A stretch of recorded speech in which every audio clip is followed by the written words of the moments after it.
আজকে আমি শক্ত মুরগিটা রান্না করছি। এটা কিছুটা খেতে আমাদের দেশি মুরগির মতো হয়। আর আমি আজকে এই যে প্রথমে দিয়ে দিলাম গরম মশলা, দিব রসুন বাটা, দিব আদা বাটা। রসুন আর আদা আমি চিকেনে সমপরিমাণ ইউজ করি।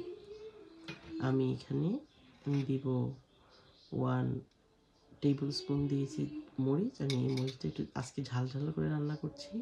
দিলাম হলুদ আর দিব ধনিয়া।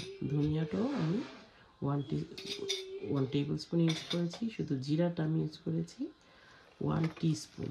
এখন দিলাম পেঁয়াজ কুচি। এখানে বড় একটা পেঁয়াজ, যেহেতু 2টা মুরগি আমি বড় প্রায় কাপে 2 কাপের মতো দিলাম। স্বাদ মতো লবণ দিয়ে এখানে আমি দিব সরিষার তেল হাফ আর দিব সয়াবিন তেল হাফ। এটাকে আমি এখন খুব ভালো করে মেখে নিব। মাংস বা মাছ যেটাই আপনি হাতে মেখে রান্না করেন, আপনি যত মাখবেন তত মজা হয়ে থাকে। আমরা সাধারণত গরুর মাংসটা এরকম মেখে রান্না করি, এটার গন্ধটা কিন্তু দুর্দান্ত হয়ে থাকে।